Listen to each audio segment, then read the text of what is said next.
Mr. Russell, you have 30 minutes. Do you know you have 30 minutes? Because don't piss me off. Only apply that. Get it, don't be timid when you ain't apply that. Love upon it. Give along, need it. I don't want no trip, baby, say it like it. My name is Ashley, and this is My Sweet Perspective, where I give my take on all things TV and movie related, and I am here to put you on, okay? You guys, we are back to talk The Gilded Age, Season 3, Episode 2, What the Papers Say. What do the papers say? Other than Hector, aka the Duke, is back in town ready to cause chaos and heartbreak on the part of our Miss Gladys Russell, because her mama is a demon and Mr. Russell is not standing on business. But let's open up the episode where it begins, where we meet a brand new character. We meet Dr. William Kirkland, that the Scots bring over, because the Scots have arrived and it's time to meet the Van Rymes and really see how this is going to interact. Mr. Scott ain't having it. Ain't having it. They get there. Mrs. Scott's trying to go through the servants' entrance. He said, "No, we got invited. We're going through the front door. Because don't play with me." Of course, Miss Van Ryn is very gracious, because in these moments, for whatever reason, she likes the blacks. She be damned if you knew money, but if you're black, she don't mind. She wasn't raised that way. She was raised to treat everybody equally, okay? And so that's what we're seeing on their interaction. And he's kind of given this undertone of, you know what your people do. You know what you do. You know that doctor wasn't going to see my daughter. So why didn't you call me immediately? When did it become a pressing issue? And later in the episode, we actually really see them have a great heart to heart, Mrs. Scott, Mr. Scott, and Agnes Van Ryn, where, they're talking about the urgency and the immediacy of the thing and how Miss Scott really could have been in imminent danger. And of course, she apologizes profusely and is basically like, my son Oscar had typhoid and there was nothing that could be done. And there was 24 hours of just utter and complete fear in that moment. And so they kind of relate on that. I liked Agnes's straightforward approach. It was like, yeah, I'm sorry. I was absolutely wrong. I thought my privilege was going to supersede the fact that Peggy Scott was black and that this doctor would change his mind because he's been treating my family forever, when that really wasn't it.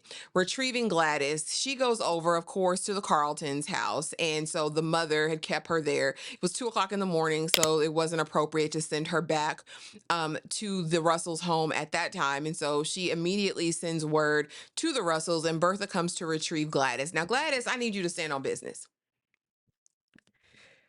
Gladys, you just took it. You got up. She said, "Go get in the carriage, Gladys. Get in the carriage." It wasn't, "No, mother, no, it was okay. It was all right." And we have this confrontation between Miss Russell and Mrs. Carlton, where it's like, Miss Carlton's like, "I know you have a cute coin now that you just got, but going bar for bar, I have the better lineage, right? My great grandfather signed the Declaration of Independence," or whatever he signed. And she said, "And what does that got to do with the price of tea in China? Send my daughter home. And if you're wise, keep your son away from my daughter, because this is never going to happen." Never going to happen. We find out that Peggy may or may not have pneumonia and she cannot be moved. And so this goes against the Scott's plans, because she needs to come to Brooklyn and be with her people. All right. Mr. Scott done whipped up a concoction, because he's basically a pharmacist. He doesn't run the pharmacy, Ada. He owns the pharmacy. All right. Mr. Russell is back and he has to immediately meet with JP Morgan. Y'all know JP Morgan Chase, right? And is bringing him in on this new idea. And JP Morgan is already hip to it. He's like, "Russell, I already know what time it is. You're not interested in the mines. You're interested in the land." And Mr. Russell reveals his plan to create a railroad that goes from one coast to the other. And we know this happens in real time. During this time, the Pacific, y'all know what the Pacific, whatever. If you want a really good show, just, whatever. If you want a really good show that talks about the building of the railroad, there's a couple. Deadwood is very, very good. And it's during that time period. And then also, it was a show on AMC. Hold on, let me get it. It was so good, honey, and everybody was so fine. Let's see. Hell on Wheels. Watch it. Deadwood, Hell on Wheels, if you want just some historical fiction around the time of the railroad being built and all of the trauma that ensued as a result of that. And so he's going to partner with him. But JP says, listen, if it fails, you fail alone. All right. If it fails, it was all you. I don't want any parts of the failure because, again, we're trying to keep the banks open. We know that the banks are crumbling and the Great Depression is imminent at this point.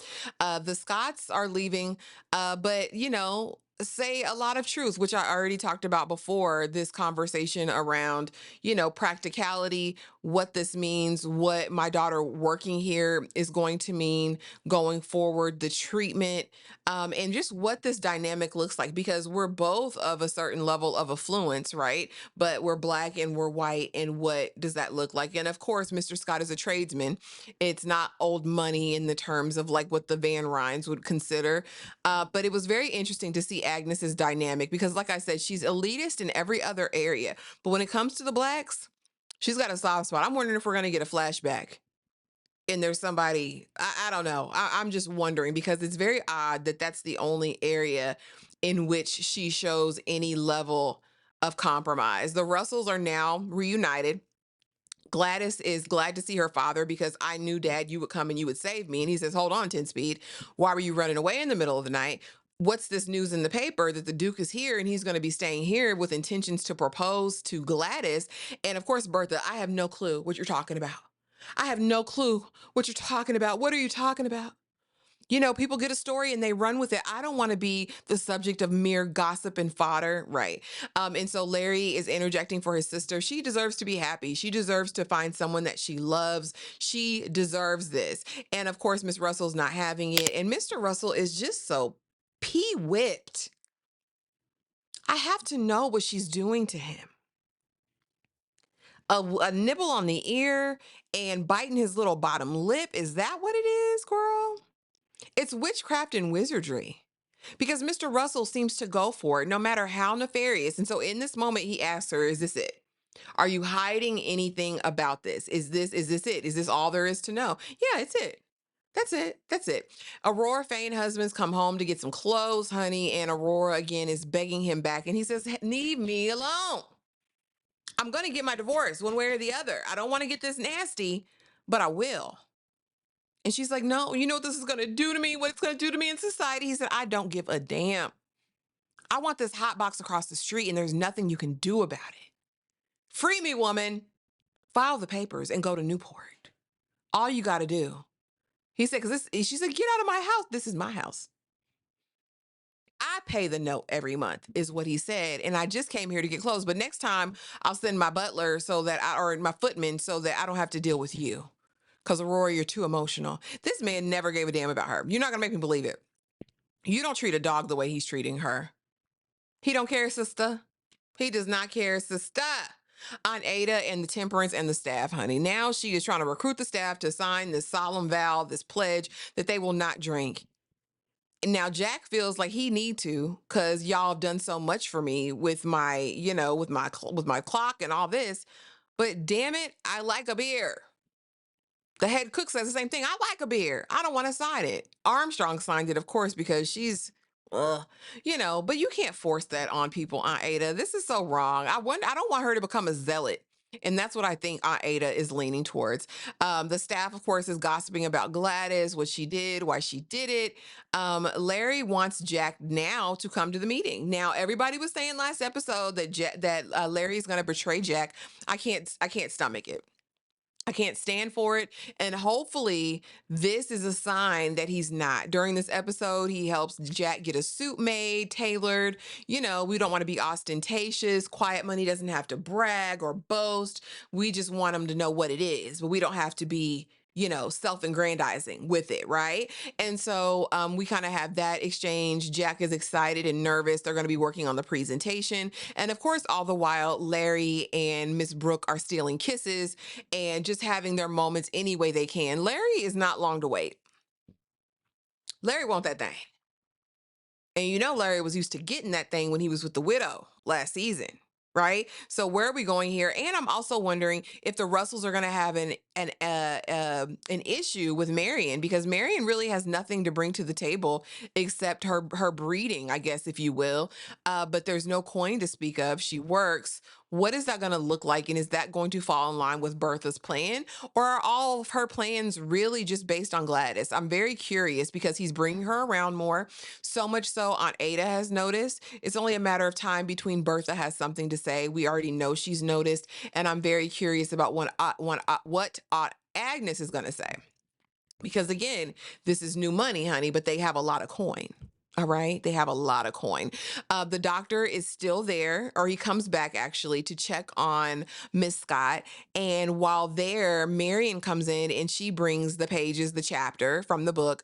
And he's like, oh my gosh, can I read it? And we get a little bit of information about Dr. Kirkland in this moment. And we find out that he really became a doctor because of Mr. Scott, and seeing a Black man run a pharmacy, not run a pharmacy, but own a pharmacy, and mixing, tinctures and different things like that for the patients to heal them. He said his world opened up. I think that's beautiful. I love this as a meet cute for them. Baby, he saved your life. Now let's do life together, right? I think it's very cute. She's even trying to adjust her plaits in the bed. She's shifting, moving her nightgown.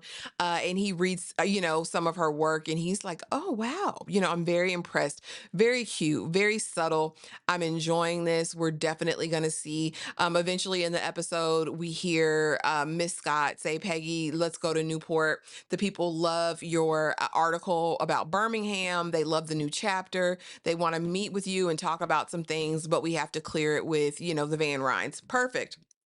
Everything's going to go according to plan. So allegedly, we're going to see Miss Scott, hopefully by next episode in Newport, taking as much time as she needs, as Agnes says, to, carry on there.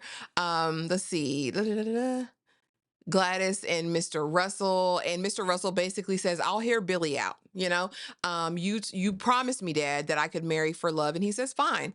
If Billy comes and approaches me like a man, I will hear him out, hear his declaration of love to you, and we'll figure it out. Later that evening, Aurora has the benefit, but of course, Mr. Fane will not be there. And so, Ada's like, well, just tell everybody that he's sick. So we're there at the benefit. Everybody's there. This is also Billy's time to pull Mr. Russell to the side. At the last minute, he chickens out and runs away. In the interim, Miss Bertha has already cornered Mrs. Carrollton and is like, or Miss Carlton, excuse me, and is like, listen, your son will never work another day in his life if you keep playing with me. I will ruin everything. Any prospects, gone. Mr. Russell will make sure of it. Mr. Russell ain't got nothing to do with this, right? But basically threatens the woman. The woman finds Billy sauntering outside and is like, listen, stay away from this family. It's not worth it. These new money people are all the same. We're going to find you another girl. Get her out of your mind, out of your head, and out of your heart. And I agree, because only evil will befall those who come for Gladys, because that's not what Bertha wants. Bertha is just... And y'all could say that she is trying to do what's best for her child, but she's not. She's doing what's best for her. Even at this benefit, they say, well, what does that make a mother of a duchess? And the new guy is like, a very lucky woman. I hope he wreaks chaos. This new character, whatever his name is, I didn't catch his name, but I hope he upends Bertha, because he's messy. I can see it all in him. I don't know if he's an author or writer or whatever, but I can tell that he's problematic. Of course, like I said earlier, Larry and Miss Brooke, honey, they done got in somebody else's carriage, kissing in the back seat, and got to run out because he wants that thing. I'm telling you. And like I said, Mr. Russell finally confronts Bertha and is like, is there anything else? Let's talk. What are you doing? Why are you doing it? And she says, you run the railroads, the mines, all that, and leave this to me. And I'm like, and then kisses him. And it's like, done deal. What the hell are you doing? What the hell are you doing? So now back at the benefit, Miss Fane is there. She's done told everybody that her husband is sick upstairs. Husband come in with his new girlfriend. Come to find out, this was his idea. This wasn't her idea. She didn't want to do it. He forced her. Because, baby, one way or another, you're going to give me this divorce. Aurora. One way or another, you're going to give me this divorce. I'm scared. Is Aurora going to unalive this man? I feel like it's going to be gone there. I think it's going to go very, very dark. I'm very interested to see what's going to happen, but it's giving sir, if you keep playing with me, I'm going to take you out of here, because he's so disrespectful. He said, I told you what it was. This was my idea to come here. She's like, oh, you're really trying to ruin me. He said, well, go on to Newport. So it looks like her fate is sealed at this point, because everybody knows what's tea. That man's not sick. He got a new woman and he's leaving you. Okay. Again, I believe Bertha is absolutely the worst. I don't know how many times I have to deal with it. But later that night, the Duke Hector arrives and he comes with his lawyer. He comes with his attorney. All right. And Mr. Russell's looking like, what the hell? But before that happened, Billy came face to face. Larry got Gladys outside and basically says, I can't do this. I'm out. You're out of my league. I'll never be good enough. That's just what it is. That's that on that. Bye. Have a nice life. And so she's crying, got to pull herself together to greet the Duke. And the Duke, again, this was a contract. And that's all it is. And Mr. Russell peeping game, because Gladys is freaking out and he's like, I'll fix this. I'll fix it. And you better. You better, Mr. Russell. You better take care of it. Because don't piss me off. You too fine for me to be pissed off at for a long time. All right. So please get this together, get your life together. But y'all, that was Gilded Age, season 3, episode 2. What the paper say? A lot went on. This was a good episode. I really, really enjoyed this. I enjoyed this episode over the premiere. Drop it in the comments. Let me know if you preferred episode 2 over episode 1. If you haven't already, please be sure to like, comment, subscribe, hit the notification bell so you don't miss a thing. And I will see y'all in the next video. Thanks for watching.